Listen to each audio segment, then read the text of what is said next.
안녕하세요. 정은수입니다. 하마성경 창세기 책 잘 읽고 계시죠? 이 책에 담겨 있는 기독교 세계관에 대해서 지금 계속 나누고 있는데요.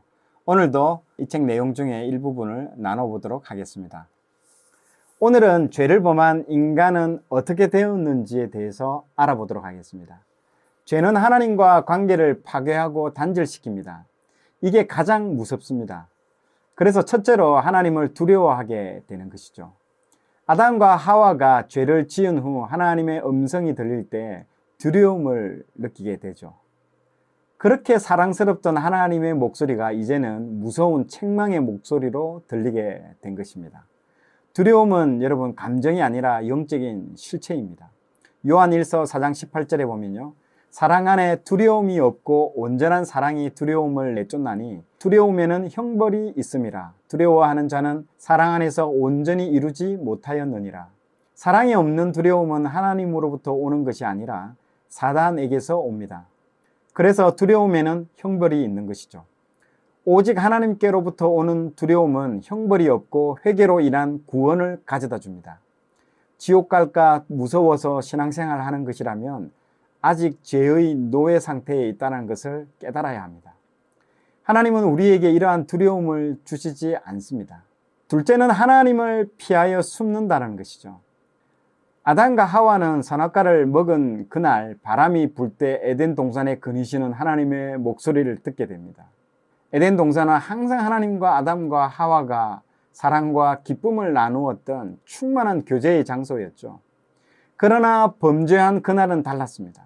늘 기쁨과 환희가 넘치던 그곳은 음침한 방거리의 뒷골목처럼 아담과 하와가 하나님의 낯을 피해 숨어야 하는 어둠의 동산으로 바뀌게 되었습니다. 아담과 하와는 동산 나무 사이에 숨어서 그들을 부르시는 하나님의 목소리와 낯을 피하게 됩니다.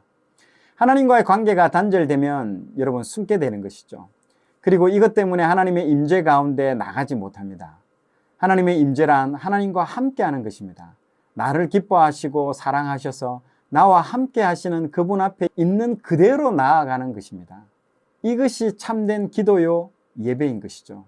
때때로 신앙생활 하면서 하나님의 임재가 두렵고 부담스러워 자꾸 숨고 싶을 때가 있습니다. 그러나 하나님은 내 마음에 깊게 상처난 그곳에 임재하시기를 정말 기뻐하시는 분이십니다. 이제 여러분 더 이상 숨지 마시고 사랑의 팔을 벌려 맞아주시는 그분 앞에 이제 손들고 나아가야 됩니다. 하나님의 조치와 죄인들의 반응을 살펴보시죠. 첫 번째, 아담의 반응입니다. 하나님은 범죄한 아담을 먼저 찾아오십니다. 아담아, 내가 어디 있느냐? 죄인이 먼저 하나님께 나오지 않습니다. 하나님께서 먼저 죄인들을 부르시며 찾아오십니다. 이것이 은혜인 것이죠. 내가 죄 가운데 있을 때도 하나님은 끊임없이 전도자, 친구, 사건, 말씀, 환경을 통해서 나를 찾으셨습니다. 제가 인지하지 못했을 뿐이죠. 내 마음이 가난하고 낮아졌을 때에만 그분의 부르심에 귀가 열리게 되는 것이죠. 하나님의 부르심에 아담은 대답을 합니다. 하나님의 소리를 듣고 내가 벗었으므로 두려워하여 숨었나이다. 아담의 대답에서 의아한 점을 발견하게 되는 것이죠. 왜 아담은 벗어서 두려웠다고 말했을까요? 하나님은 아담에게 야, 너 왜 발가벗고 돌아다니느냐? 고 책망하지 않으셨습니다.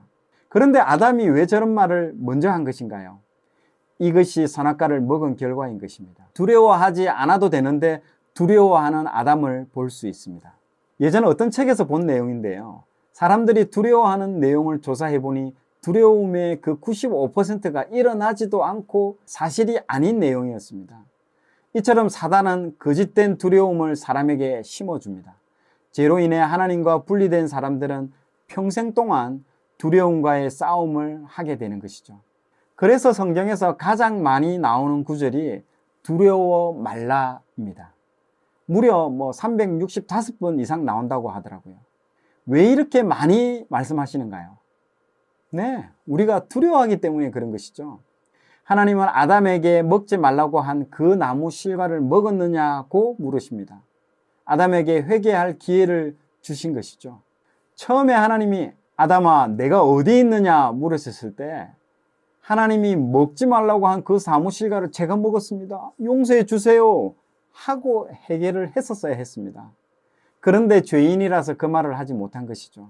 죄인의 공통적인 특징은 죄의 내용을 직시하지 못하고 다른 이야기만 빙빙 돌려서 이야기한다는 데 있습니다.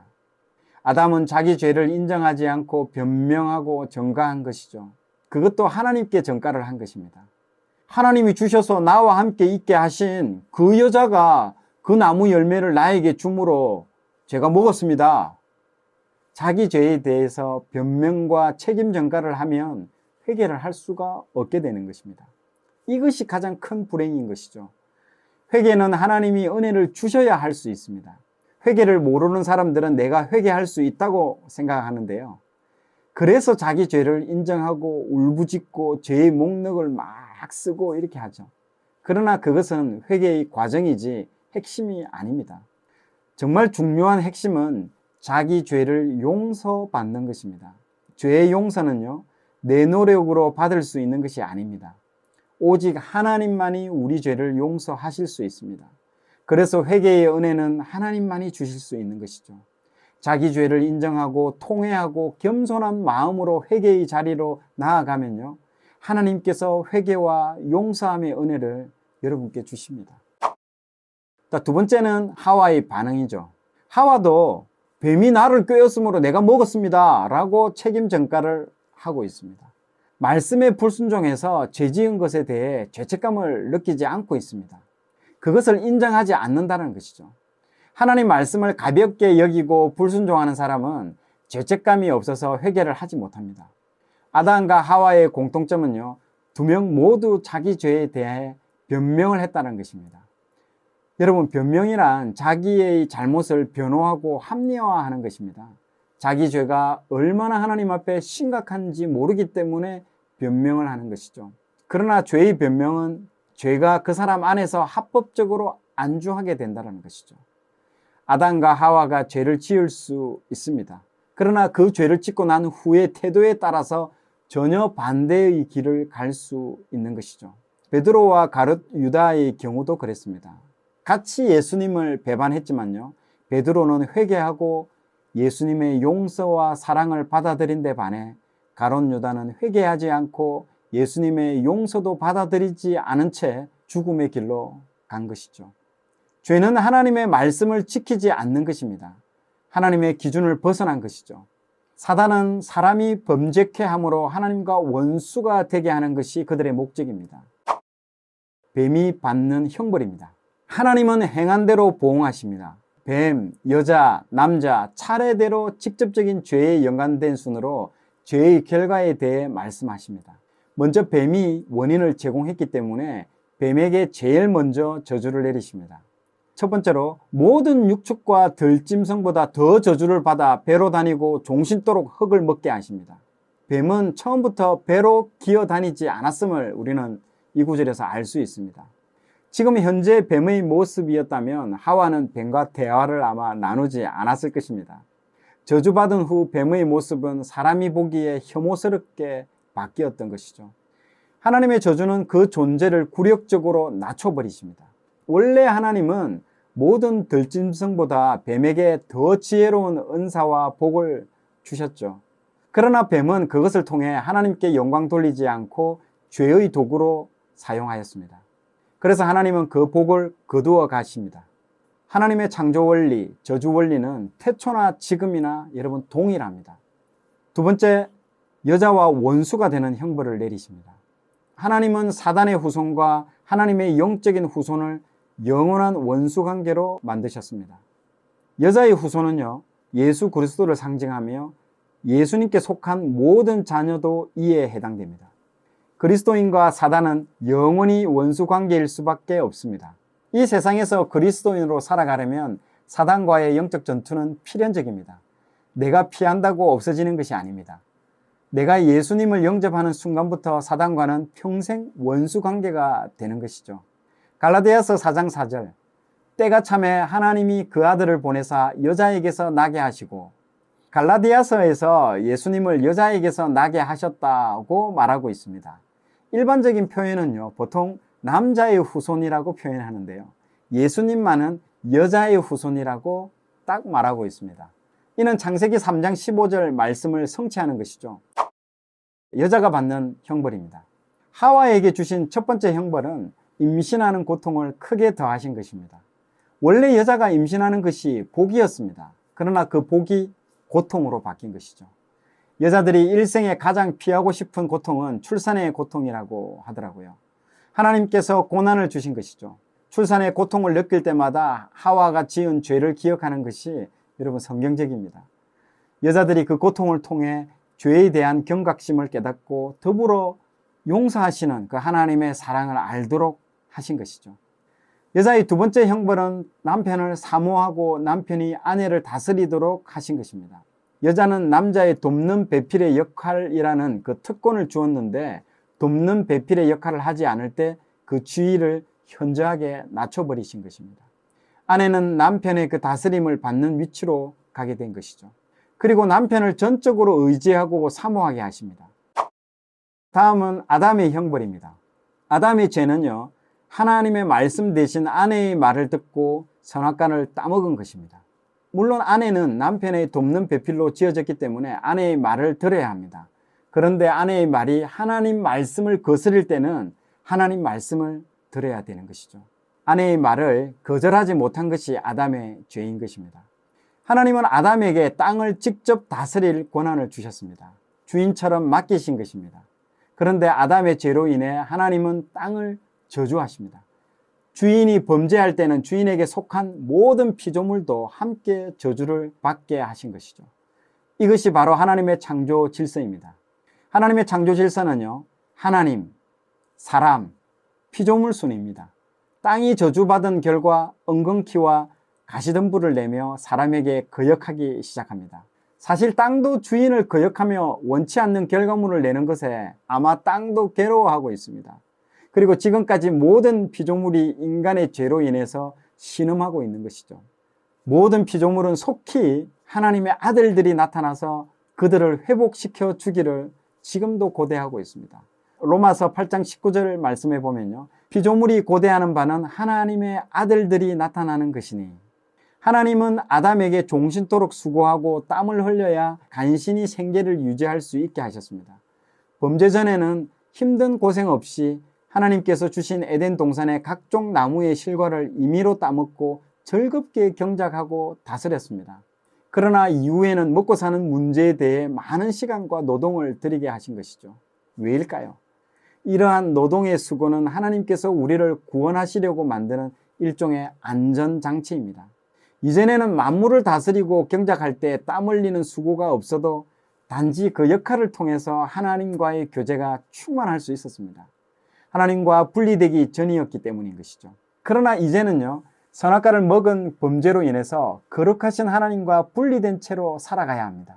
그럴 때 노동의 수고가 없으면 자신이 하나님인 양 살아가게 됩니다. 그 땅의 주인이 하나님인 것을 망각하게 된다는 것이죠. 불로소득이 많은 사람일수록 하나님을 대적하는 이유가 이 때문인 것입니다. 그러나 노동의 수고를 하면 그것을 통해서 하나님과의 교제의 길이 열릴 수 있게 되는 것입니다. 그 노동의 땀을 통해서 자기 자신이 어떠한 사람이고 하나님은 어떠한 분인지 깊이 깨달을 수 있기 때문입니다. 하와가 출산의 고통을 통해 생명을 주신 하나님께 더 가까이 나아갈 수 있었던 것처럼 말이죠. 이처럼 하나님이 주신 고난과 징계에는요, 하나님의 깊은 사랑의 속뜻이 담겨져 있습니다. 단지 우리를 괴롭게 하고 저주하기 위해 고난을 주신 것이 아닙니다.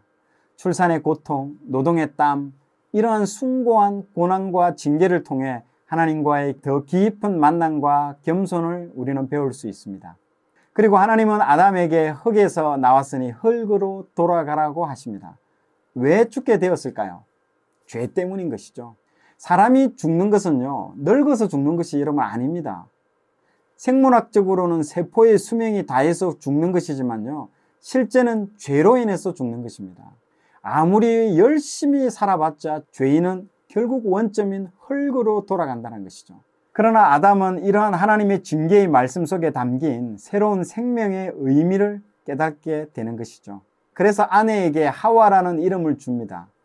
이름의 뜻은 뭘까요? 이름의 뜻은 모든 산자의 의미입니다. 하나님은 범죄한 여자에게 계속해서 생명을 잉태케 하십니다. 하나님은 자신의 용서와 사랑의 성품으로 아담과 하와가 계속해서 생육하고 번성하는 복을 누릴 수 있게 하셨습니다. 옷의 기원입니다. 하나님은 아담과 하와를 위해 가죽옷을 지어 입히십니다. 범죄한 직후 그들은 자기들의 벌거벗은 몸을 부끄러워해서 무화과 잎으로 치마를 만들어 입었는데요. 그러나 하나님은 그들의 수치스러운 고통과 아픔을 아시고 금방 마를 수 있는 무화과 잎 대신 짐승을 죽여서 그 가죽으로 옷을 입히십니다. 가죽옷은 짐승을 죽여야만 얻을 수 있습니다. 이처럼 하나님은 아담과 하와를 위해서 다른 생명을 희생시키십니다. 여기서 우리는 공의와 사랑이 공존하는 하나님을 볼 수 있습니다. 죄에 대해서는 타협하지 않고 공의롭게 처리하시는 그 부성애의 모습을 볼 수 있고요. 그럼에도 불구하고 그들을 너무 사랑하시기 때문에 긍휼히 여겨주시는 모성애의 모습을 동시에 볼 수 있습니다. 하나님의 이런 양면의 모습을 통합적이게 볼 수 있어야 여러분 사단의 고소로부터 우리가 자유하게 됩니다. 공의의 하나님만 보게 되면요, 하나님은 죄 지은 나를 벌하시고 용서하지 않으실 거야 라며 정죄감에 빠지게 됩니다.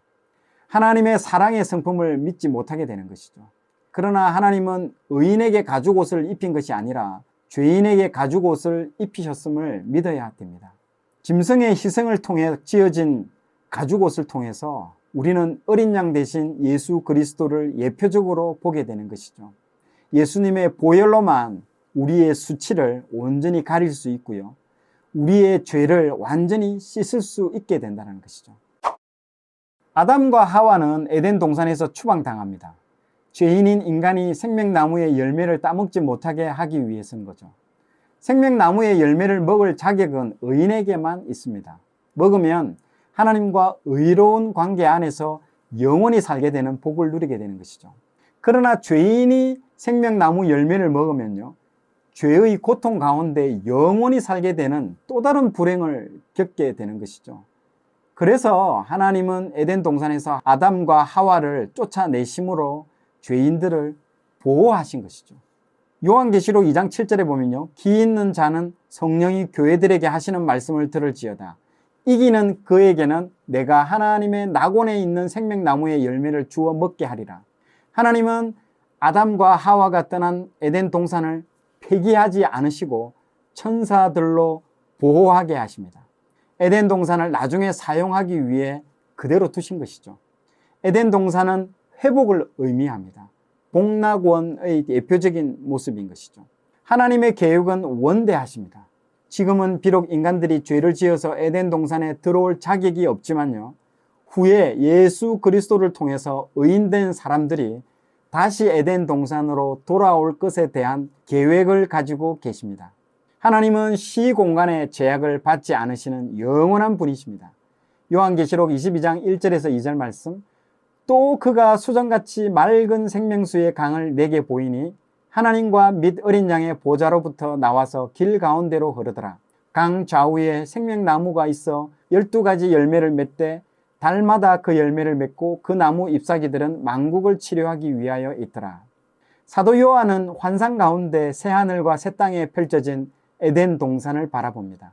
우리의 궁극적인 종착역은 바로 하나님과 어린 양이 보좌에 앉아 계시는 에덴 동산인 것이죠. 모두 그곳에서 죄의 승리자로 만나 함께 생명나무의 과실을 먹기를 여러분 소망합니다. 오늘은 여기까지 하겠습니다. 감사합니다. 자, 오늘 내용이 좋았다면 좋아요, 구독 부탁드리겠습니다. 좋아요, 구독, 알림 설정은 콘텐츠 제작에 큰 힘이 됩니다.